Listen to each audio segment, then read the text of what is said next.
What's up, y'all? It's your girl Sakina, and I'm back for another review. This is my review for Insecure. This is season 5, episode 6. Y'all know I've been late with my reviews lately. Here I am. What's today? I think I did pretty good with this one compared to last week. Last week I did it like 2 days before the new episode aired. Today is Tuesday and it aired on Sunday. So yeah, I'm good. I think I did a good job today. But let's go ahead and get into this review because oh yeah, speaking of, listen, I'm wearing a bit of makeup today. Y'all know my face be breaking out, right? And I'm also getting ready to go to Houston. So my videos for next week or this upcoming week will be delayed. So my Ready to Love video will be delayed. Ooh, I don't even have to worry. Well, Love and Marriage Huntsville, the reunion comes on. I'm probably going to review that. I just could not give y'all the last 2 episodes because I'm literally drained and so sick of them arguing. And honestly, I feel like it's going to be the same thing with the reunion, but I'm most likely going to give y'all that. But that'll be delayed as well. Salt Lake City, I'm guessing that's going to come back on Sunday once Housewives of Potomac, since Housewives of Potomac is over. So yeah, bottom line, you already know it's going to be delayed because I'm going to be out of town. So with that being said, I have a lot of acne scars, as a lot of y'all can see, well, from my previous video. So I was practicing, just trying to conceal some dark spots, and I think it looks pretty good. I did play with some eyeshadow. Child, we gonna skip this part next go round, and yeah, let's just go ahead and get into this review, right? So it opens up with Issa actually walking up to Condolences and Lawrence and like, let's not make this awkward. She's looking at the baby. Canola Oil asks if she wants to hold the baby. So Issa's cuddling with the kid and, gazing into his eyes, and then next thing you know, she done threw him off the backboard, honey, and said, fuck them kids, and then kicked Condola in the trash can. You know what? I actually love the saying, fuck them kids, because it's just a black thing, It's not something that we take serious.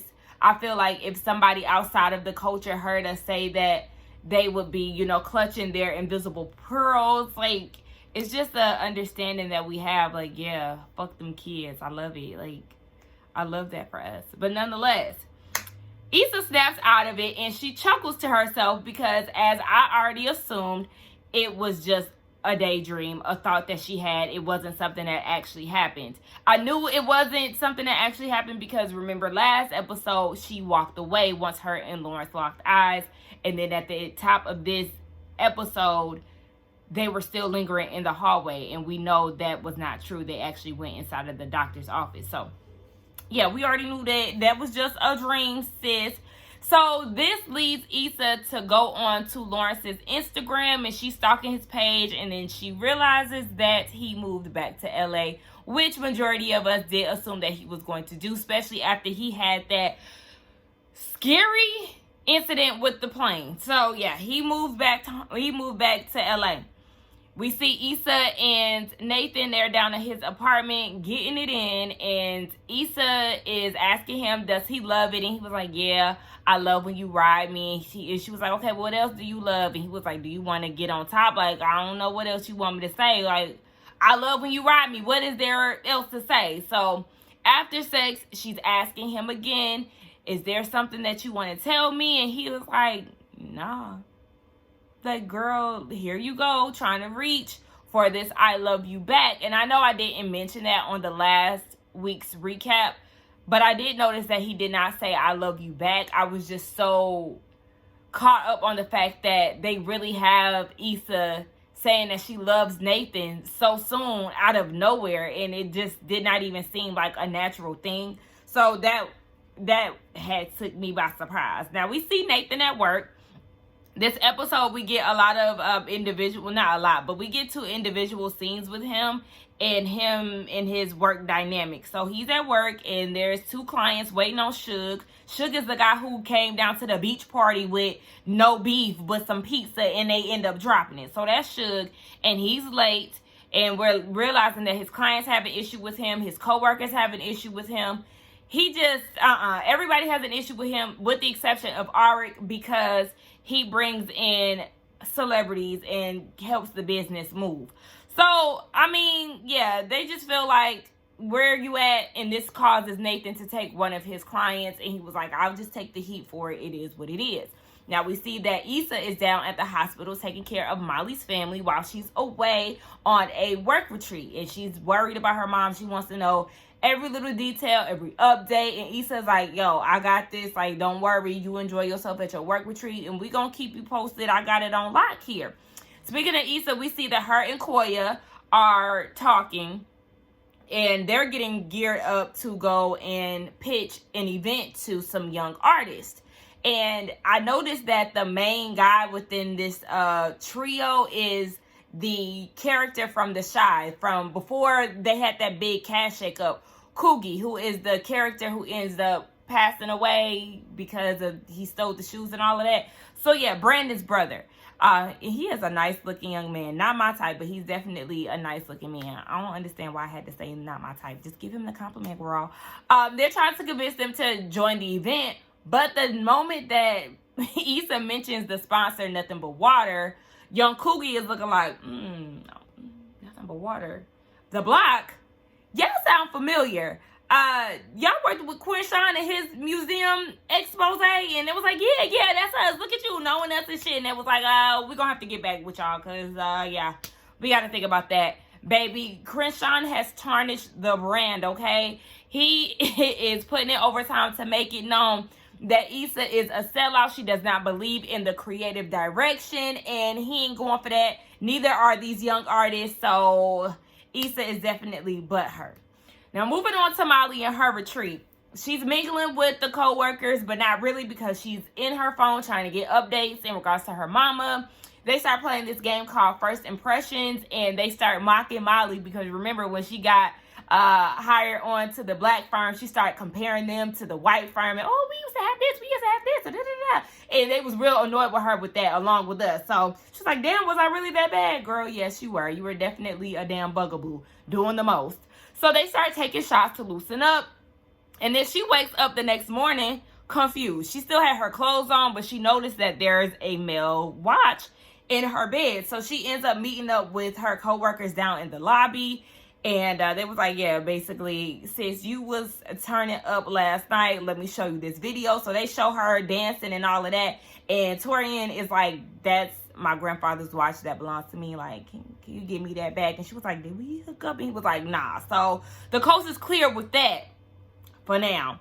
Moving on to Issa and Quinshawn. You know, since she got rejected from those young creatives, now she feels like she has to go make it right with him. And he was like, baby, I already know you want something. Why is you here, whore? So she wants to clear the air, and she's down to work with him again. And he was like, you're more concerned about your brand than you are my artistry, you know, the creative direction. And he don't really like that. And he said that you didn't even apologize.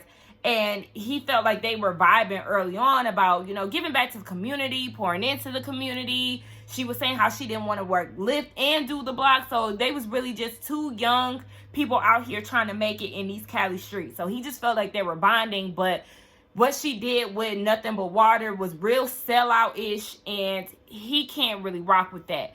So she was like, okay, I'll take my brownies back. But he said, you know what? In hindsight, everything worked out because you inspired a new line of t-shirts for me. So he pulls out this crew neck sweater that says integrity. Baby, I would have took my brownies and kept it the fuck moving, and then told him that the font is ugly on them shirts. Because I said, not this tie-dye shirt with this ugly ass font. You can't make me jealous, sir. I think not. But he also told her too, you made them choices, so you need to own them. That's something that actually came back up in the episode. Now, moving on back to Nathan and his place of business. Everybody is ready to pay booth rent, and Suge is nowhere to be found. Again, this kind of sparks up their annoyance with him. And he walks in, and they like, look, we waiting on your booth rent. And he was like, Nathaniel got it. Saying that since he took his clients, he can go ahead and pay his booth rent. And Nathan is like, I mean, what did you expect? Your clients are expecting you, you're late. And then they kind of use this opportunity as like a little intervention to get him together. But he was like, everything has been downhill since he came along, talking about Nathan. And this causes a little rift between them. And he was like, I made this shop. This is what Suge is saying. I made this shop because I have a lot of high-end clientele. And I'm trying to figure out whose barbershop is this. Is this Arik's? Is this Suge's? Or does Suge think that this is his shop because he brings in big names? I need to know because I was a little confused. That was not clear.